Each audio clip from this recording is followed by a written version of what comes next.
మిత్రులారా అందరికీ నమస్తే. ఎల్‌నినో ఎఫెక్ట్ బాగా ఉన్నది. ఎల్‌నినో అంటే వర్షాలు లేకపోవడం, కరువు, అనావృష్టి. వాతావరణంలో టెంపరేచర్స్ పెరగటం వల్ల ఈ వర్షాలు ఇన్ టైంలో రాకుండా ఉంటున్నాయి. ఋతుపవనాలకు సంబంధించి భారతదేశంలో జూన్ నెల నుంచి సెప్టెంబర్ నెల వరకు నైరుతి ఋతుపవనాలు వస్తాయి. జూన్ నుంచి సెప్టెంబర్ వరకు అంటే జూన్, జూలై, ఆగస్టు, సెప్టెంబర్ 4 నెలలు నైరుతి ఋతుపవనాలు వస్తాయి. అక్టోబర్, నవంబర్, డిసెంబర్ 3 నెలలు ఈశాన్య ఋతుపవనాలు వస్తాయి. అంటే 12 నెలల్లో 7 నెలలు వచ్చే కార్యక్రమం అయితే ఉన్నది. సో భారత భౌగోళిక పరిస్థితులు అన్నీ ఒక తిరుగులేవులే కానీ ఇది కొంత అగ్రికల్చర్ సెక్టార్ని దేశంలో కరువు పరిస్థితులు లేకుండా చేస్తుందని మనం చెప్పవచ్చు. కొన్ని చోట్ల భారీ వర్షాలు పడతాయి, కొన్ని చోట్ల త్రాగునీటి సమస్య ఉంటుంది. భూమి టెంపరేచర్స్ పెరగటం వల్ల, బంగాళాఖాతంలో టెంపరేచర్స్ పెరగటం వల్ల కొన్నిసార్లు అతివృష్టి, అనావృష్టి, ఎల్‌నినో. ఒకసారి అనావృష్టి వస్తుంది, ఇప్పుడు ఎల్‌నినో కరువులాగా, ఇంకొకసారి అతివృష్టి కూడా వస్తుంది.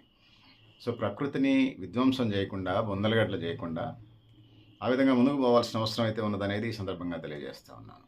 ఎందుకు ఇది అంతా జరుగుతూ ఉంది? భారీ వర్షాలు, భూమి టెంపరేచర్స్ పెరగటం, బంగాళాఖాతంలో తుఫాన్లు ఏర్పడటం, అవి భూమి మీదకి రావటం ఇబ్బంది కలిగేస్తాయి. గాలిలో అధిక తేమ ఉండటం వల్ల, స్థానిక ఉష్ణోగ్రతలు పెరగటం వల్ల అవి కలిసి భారీ వర్షాలుగా, తుఫాన్లుగా వస్తూ ఉంటుంటాయి. ఎల్‌నినోకి సంబంధించి ఇప్పటికే చెప్పినట్టుగా ఎల్‌నినో అంటే వర్షాలు లేకపోవటం, కరువు, అనావృష్టి. ఎల్‌నినో అంటే అధిక వర్షాలు, అతివృష్టి, వరదలు ముంచెత్తడం. సో ఎందుకు జరుగుతూ ఉంది ఇదంతా? పట్టణీకరణ పెరుగుతూ ఉంది. సో గ్రామీణ ప్రాంతాల నుంచి పట్టణాలకు వస్తున్నారు. వ్యవసాయం అంటే అదొక రియల్ ఎస్టేట్ లాగా అయిపోయింది. అడవులు నరికేస్తూ ఉన్నారు. అయితే నాకేంటనే ఏదో సినిమాలో కోటా శ్రీనివాసరావులాగా తయారైంది. వాతావరణం అంచనాలు వేసే పరిస్థితి లేకుండా పోయింది. సో వరదలు, కరువు ఒక్కో ప్రాంతంలో ఒక్కో తిరుగుంది.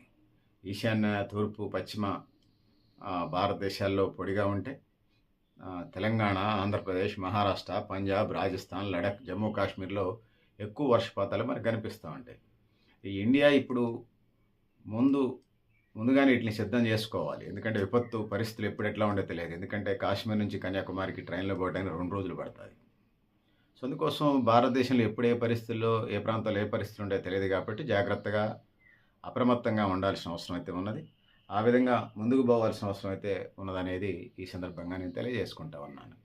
సో సోదరులారా, సోదరీమణులారా, ఏదైతే ఉన్నదో ప్రకృతిని, పర్యావరణాన్ని పరిరక్షించుకోవటం, ఖచ్చితంగా వచ్చే విపత్తుల్ని మనం వరదలు వచ్చినప్పుడు ఎట్లా మనం జాగ్రత్తగా చేసుకొని ముందుకు పోతున్నామో, దీని పట్ల కూడా కరువు పరిస్థితులు వచ్చినప్పుడు చేయాలి. వాళ్ళు ఏదో ఆగస్టు, సెప్టెంబర్, అక్టోబర్ 3 నెలలకు సంబంధించి ప్రభుత్వం ఏదో బియ్యం 3 నెలలకు కల్పిస్తున్నట్టుంది. అది 15 కేజీలు ఇవ్వండి. 6 కేజీలు ఏది ఇస్తున్నారు, 5 కేజీలు, 6 కేజీలు, అది 15 కేజీలు ఇవ్వండి. కరువు ప్రాంతం టైం అంతా ఇవ్వండి. సంవత్సరం, 2 సంవత్సరాలు ఇవ్వండి. మళ్ళీ పంటలు పండితే వచ్చే సంవత్సరం ఏం లేదు, పంటలు పండకపోతే మళ్ళీ వచ్చే సంవత్సరం కూడా ఇవ్వండి. ఆ విధంగా ప్రజల్ని సంపాదన అంతా కూడా ఇంటి కిరాయిలు, కరెంటు బిల్లులు, సరుకులు, కిరాణా ఇదే సరిపోయింది. ₹1 దాచుకునే దిక్కు లేకుండా పోయింది. ప్రభుత్వం లెక్కల ప్రకారం 100కి 60% మంది 20,000 లోపు ఆదాయం తగ్గుతున్నారు. నా లెక్క అయితే 100కి 80% మంది. మీ రేషన్ కార్డు లెక్క అయితే 80 కోట్ల నుంచి 100 కోట్ల రేషన్ కార్డులు బియ్యం ఇస్తామంటున్నారు మీ లెక్కల ప్రకారమైన. సో నెలకు 5,000తోని, నెలకు 10,000తోని, నెలకు 15,000తోని, నెలకు 20,000తోని బతుకుతూ ఉన్నారు. మటన్ తెచ్చుకుంటున్నారండి సామాన్య, దిగువ మధ్య తరగతి ప్రజలు. Mutton KG ₹1000 తెచ్చుకుంటున్నారా? కోడిగుడ్లు, చికెన్ తెచ్చుకొని వేసుకుంటున్నారు.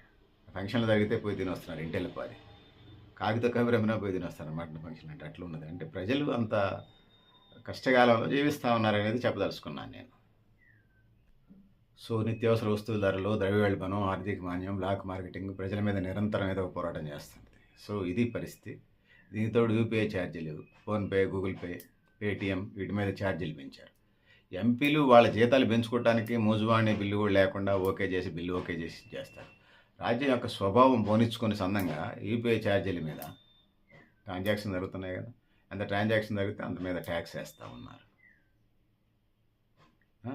అసలు మళ్ళీ చర్చ కూడా లేదు దాని మీద. ట్యాక్స్ వేసారు. మరి ప్రతిపక్షాలు ఎందుకు మాట్లాడవో అర్థం కాదు. అసలు ఎంత వేస్తున్నారనే దాని మీద కూడా లేదు. ఆయా రాష్ట్ర ప్రభుత్వాలకు వదిలేశారట. సో ప్రజల మీద రాజ్యం యొక్క స్వభావం అణిచివేత, రెండోది ట్యాక్స్ వేసింది తప్ప మరొకటి లేదనేది ఈ సందర్భంగా నేను తెలియజేసుకుంటూ, సో పెద్దలారా, మిత్రులారా, మీరు కూడా మీ అభిప్రాయాలు కామెంట్ బాక్స్లో తెలియజేస్తూ, నేను గరిడేపల్లి సత్యనారాయణ, న్యూ లక్ష్య ఆర్గనైజేషన్.